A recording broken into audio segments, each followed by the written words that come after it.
जी जनाब, वही सवाल जो हम इससे पिछली वीडियो में कर रहे थे जेड ट्रेडर्स का, इसको अब हम दोबारा करेंगे। और इसमें जो फ़र्क होगा वो ये होगा कि पहले लिखा हुआ था कि full year depreciation is charge in the year of purchase. जिस साल एक एसेट परचेज होता है उस साल उसकी पूरी डेप्रिसिएशन पूरे साल की चार्ज होती है। पहले हम लोगों ने इस तरीके से इसको कैलकुलेट किया था, लेकिन अब हम इसको चेंज कर रहे हैं और हम कह रहे हैं कि depreciation is the charge on month by month basis, यानी कि जिस महीने वो एसेट परचेज होता है सिर्फ उस मंथ की डेप्रिसिएशन चार्ज होगी और उसके बाद रिमेनिंग मंथ्स की डेप्रिसिएशन चार्ज होगी। देखिए, डेप्रिसिएशन का रूल सिंपल है कि जब तक एसेट यूज होता रहेगा उसकी डेप्रिसिएशन चार्ज होती रहेगी, राइट। जिस मंथ से वो एसेट यूज होने के काबिल हो गया है, जिस मंथ से वो एसेट जो है वो आपके इस्तेमाल में आने के काबिल हो गया है, उस मंथ से ऑनवर्ड उसकी डेप्रिसिएशन जो है ना वो चार्ज होनी चाहिए। ये जो मेथड है ये कहता है, राइट। बाकी सारी इंफॉर्मेशन बिल्कुल सेम है। एसेट परचेज हो रहा है, जहां तक एसेट के अकाउंट की बात है तो वो एंट्रियां तो बिल्कुल सेम रहेंगी कि पहले साल ओपनिंग एसेट का जो है वो 0 है, उस साल 30,000 का एक एसेट परचेज हुआ और 10,000 का दूसरा, टोटल 40,000 आपका एसेट का क्लोजिंग बैलेंस होगा। दूसरे साल में वो ओपनिंग बन जाएगा, उस साल 50,000 के एसेट्स परचेज हुए थे, 90,000 जो है वो उसका क्लोजिंग बन जाएगा। और तीसरे साल भी ऐसे ही होगा कि 90,000 ओपनिंग है और उसमें 60,000 रुपए के एसेट्स जो है ना वो परचेज हुए हुए हैं, 1.5 लाख रुपए के टोटल आपके पास एसेट्स आ जाएंगे। अगर हम लोग स्टेटमेंट ऑफ फाइनेंशियल पोजीशन की बात करें तो 2020 में आपके पास जो एसेट्स हैं वो 40,000 के आ रहे हैं, 21 में 90,000 के और 22 में 1.5 लाख रुपए के। जो फर्क पड़ेगा वो डेप्रिसिएशन अप्लाई करने के ऊपर है, डेप्रिसिएशन के किस तरीके से अप्लाई कर रहे हैं। अब हम month by month depreciation apply कर रहे हैं, यानी कि जिस मंथ में वो एसेट परचेज होता है उस मंथ की डेप्रिसिएशन चार्ज होगी। देखें, जब हम इसकी एक साल की डेप्रिसिएशन निकालते हैं और उस साल वो तो पूरे साल की डेप्रिसिएशन होती है, उसको 12 पे डिवाइड करेंगे तो एक महीने की डेप्रिसिएशन आ जाएगी, और फिर उसको मल्टीप्लाई करेंगे नंबर ऑफ मंथ्स के साथ तो उतने महीनों की डेप्रिसिएशन आ जाएगी जितने मंथ का वो एसेट यूज हुआ है। This is simple. तो जनाब, एसेट के अकाउंट में तो कोई चेंज नहीं आएगा, एसेट का अकाउंट अभी भी वैसे ही बनेगा कि ओपनिंग है और फिर उसमें जितनी परचेजेस आ रही हैं वो ऐड होती जा रही हैं। जहां तक बात है डेप्रिसिएशन की, तो पहले साल की डेप्रिसिएशन की तरफ चलते हैं जो हम लोगों ने इससे पहले की थी। ये वर्किंग थी, हमने पहले साल की जो टोटल डेप्रिसिएशन बनाई थी वो बनाई थी 4500 रुपए। अच्छा, लेकिन अगर हम लोग अब मंथ बाय मंथ कैलकुलेशन कर रहे हैं तो हम देखें कि जो पहला एसेट है वो हमने कब परचेज किया, 1 जनवरी को। अब ये कितने महीने यूज हुआ, जनवरी, फरवरी, मार्च, अप्रैल, मई, जून, जुलाई से लेकर दिसंबर तक, टोटल 12 महीने ये एसेट यूज हुआ, राइट। अच्छा, तो इसकी डेप्रिसिएशन 12 के 12 की ही लगनी चाहिए, यानी कि जो एक साल की इसकी डेप्रिसिएशन निकल आई है 2700 रुपए, इसको आप 12 पे डिवाइड करेंगे तो आपके पास पर मंथ डेप्रिसिएशन आ जाएगी, और उसको जितने मंथ वो एसेट यूज हुआ उसके साथ मल्टीप्लाई करेंगे तो उतने टाइम पीरियड की डेप्रिसिएशन आ जाएगी। तो इस केस में जो डेप्रिसिएशन आ रही है इस एसेट की, एसेट नंबर 1 की 2700 रुपए की का जो एसेट था, इसकी 2700 ही आ रही है। क्यों? क्योंकि ये पूरे 12 महीने यूज हुआ है, राइट। तो पहले एसेट की डेप्रिसिएशन तो 2700 ही रहेगी क्योंकि वो बिल्कुल पहले महीने में परचेज हुआ। दूसरे एसेट की अगर हम बात करें तो दूसरा एसेट 1 जुलाई को परचेज हुआ है, यानी कि ये जुलाई, अगस्त, सितंबर, अक्टूबर, नवंबर और दिसंबर, 6 मंथ तक जो है ना ये पहले साल में यूज हुआ है। तो इसकी जो डेप्रिसिएशन हम लोगों ने बनाई थी, हम लोगों ने कहा था कि कॉस्ट माइनस रेजिडुअल वैल्यू ये कितनी बनती है जी, 9,000। 9,000 का 20% कितना होता है, 1800। हमने 1800 बनाई थी ना इसकी डेप्रिसिएशन। सिंपली इस 1800 को 12 पे डिवाइड करेंगे, जितने साल में टोटल महीने होते हैं 12, और जितने महीने वो एसेट यूज हुआ उसके साथ मल्टीप्लाई कर देंगे तो हमारे पास इसका जो आंसर है जी वो बनेगा 900। तो अगर हम मंथ बाय मंथ बेसिस पे चलें तो जो पहले साल की डेप्रिसिएशन है वो आपके पास होगी टोटल 2700 जमा 900, 3,600। तो पहले साल जो आपकी डेप्रिसिएशन की एंट्री होनी चाहिए थी वो किस तरीके से होगी, डेप्रिसिएशन टू अकोमोडेट डेप्रिसिएशन 4500 नहीं बल्कि 3600 से होनी थी, राइट। ओके, जब हम लोग यहाँ पे अकाउंट्स में एंट्री कर रहे थे तो ये 4500 नहीं, ये 3600 होगा। तो depreciation account debit, accumulated depreciation account credit, 3600 से एक्यूमुलेटेड डेप्रिसिएशन, ये जो डेप्रिसिएशन का अकाउंट है ये 3600 से क्लोज होकर स्टेटमेंट ऑफ कॉम्प्रिहेंसिव इनकम में चला जाएगा। और ये अकाउंट 3600 से क्लोज हो जाएगा। और अगर हम अकोमोलेटेड डेप्रिसिएशन की बात करें तो इसका जो क्लोजिंग बैलेंस आएगा वो 3600 आएगा। और आप समझ लीजिए कि ये जो 3600 हैं ये अब कहाँ पे जा रहे हैं, ये आपकी स्टेटमेंट ऑफ फाइनेंशियल पोजीशन के अंदर जा रहे हैं। अगर हम स्टेटमेंट ऑफ फाइनेंशियल पोजीशन की बात करें तो ये जो हमने 4500 रुपये का यहाँ पे डेप्रिसिएशन चार्ज की थी, ये 4500 रुपये नहीं है बल्कि ये है अब 3600 रुपये।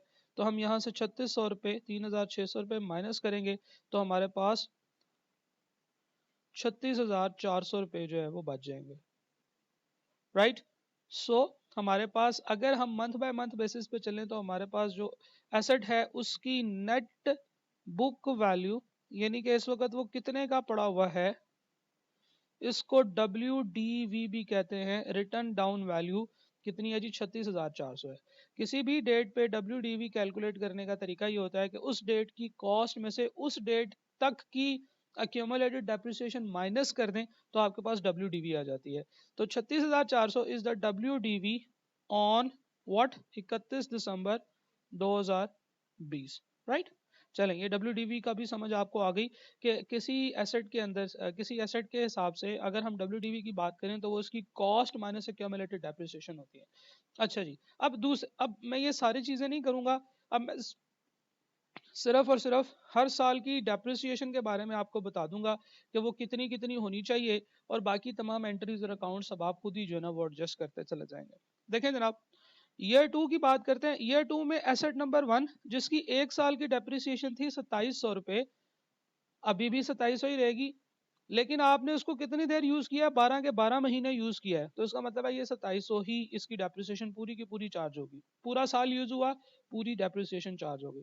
एसेट नंबर 2 जो है ये भी पूरा साल यूज हुआ है, दूसरे साल ये पूरा साल यूज हुआ है, क्यों, क्योंकि ये पिछले साल से ही परचेज कर लिया हुआ है, तो इसकी जो डेप्रिसिएशन होगी ये भी टोटल 1800 होगी। हम एसेट 3 की बात करते हैं। एसेट 3 जो था वो हमने कब परचेज किया था जी, एसेट 3 हमने परचेज किया था 1 अप्रैल को। तो ये अप्रैल मई जून जुलाई अगस्त सितंबर अक्टूबर नवंबर और दिसंबर, टोटल 9 महीने ये एसेट यूज हुआ है। तो इसकी जो एक साल की डेप्रिसिएशन है, जो पहली दफा पहले साल की जो डेप्रिसिएशन है वो पूरे 12 महीनों की थोड़ी डालनी है। हमें तो क्या करना पड़ेगा, 50,000 का 5% यानी कि 2500 का को डिवाइड करना पड़ेगा 12 पे, और इसको मल्टीप्लाई करना पड़ेगा 9 के साथ, ताकि उतने मंथ्स आए जितने मंथ्स ये एसेट हमारे पास यूज होता रहा है। तो 2500 तकसीम 12 multiply by 9, you will get answer 1875। तो दूसरे साल की जो आपकी डेप्रिसिएशन होगी वो होगी 2700 जमा 1800 जमा 1875, 6375।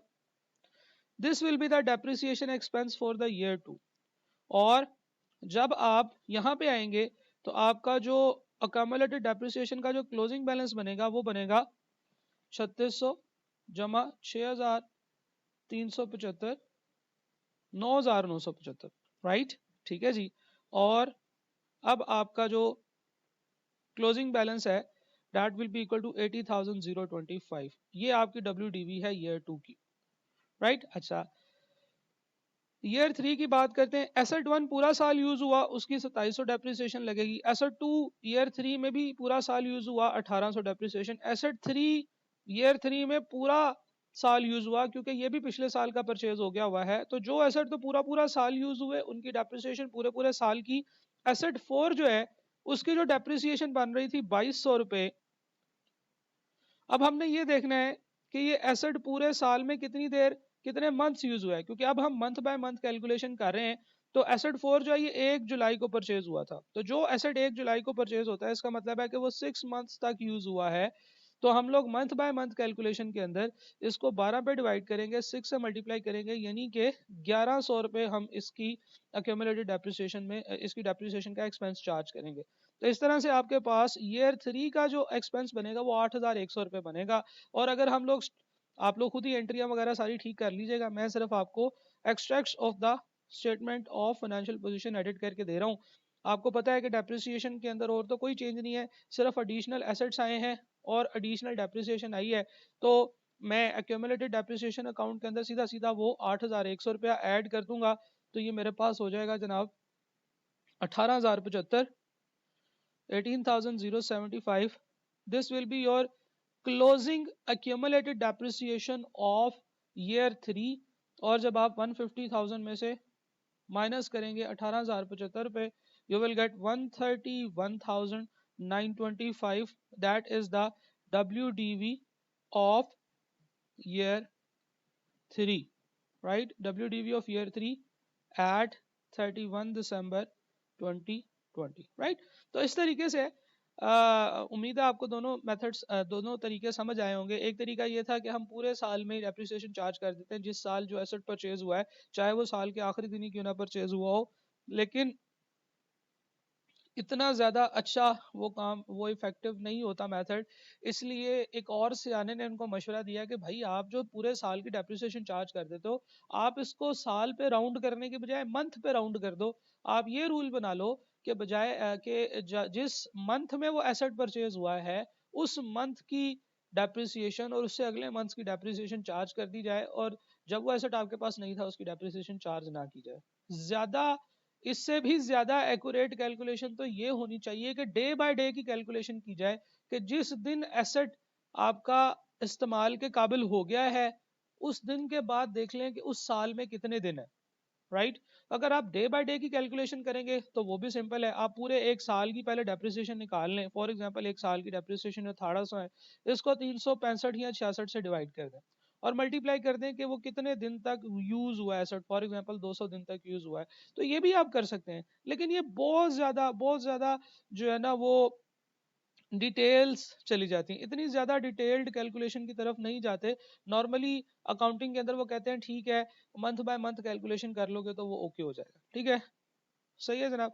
तो ज्यादातर जो आपको सवाल मिलेंगे वो ये मिलेंगे कि ईयरली बेसिस पे डेप्रिसिएशन चार्ज हो रही है या मंथली बेसिस पे डेप्रिसिएशन चार्ज हो रही है, ठीक है जी। तो ये आपका जो है वो मंथली बेसिस के ऊपर डेप्रिसिएशन का जो वो ये एग्जांपल थी। अब इसी एग्जांपल को यूज करते हुए हम लोग दूसरा, तीसरा, चौथा जो डिफरेंट टाइप के हम लोगों ने डेप्रिसिएशन के मेथड्स सीखने हैं उनके ऊपर बात करते हैं। तो अगली वीडियो में हम डेप्रिसिएशन चार्ज करने का, कैलकुलेट करने का दूसरा मेथड समझेंगे। देखिए एंट्रीज तो अब हर जगह पे सेम होगी, एंट्रीज वही है कि आपने हर साल के एंड पे डेप्रिसिएशन टू कम्युलेटेड डेप्रिसिएशन एंट्री करनी है। हर साल जो डेप्रिसिएशन का अकाउंट है वो प्रॉफिट एंड लॉस में क्लोज हो जाएगा, आपके स्टेटमेंट कॉम्प्रिहेंसिव इनकम में वो क्लोज हो जाएगा, और हर साल जो एक्यूमुलेटेड डेप्रिसिएशन का क्लोजिंग बैलेंस है वो अगले साल की एक्यूमुलेटेड डेप्रिसिएशन का ओपनिंग बैलेंस हो जाएगा। ये सारा कुछ मेथड सेम, प्रोसेस जो है ये सेम है। अब डेप्रिसिएशन को कैलकुलेट करने के डिफरेंट तरीके हैं जो हम आगे पढ़ रहे होंगे। एंट्रियां वगैरह सारी ये बिल्कुल इसी तरीके से होंगी, बस अमाउंट में फर्क आएगा, तो उसको अभी हम देख लेते हैं।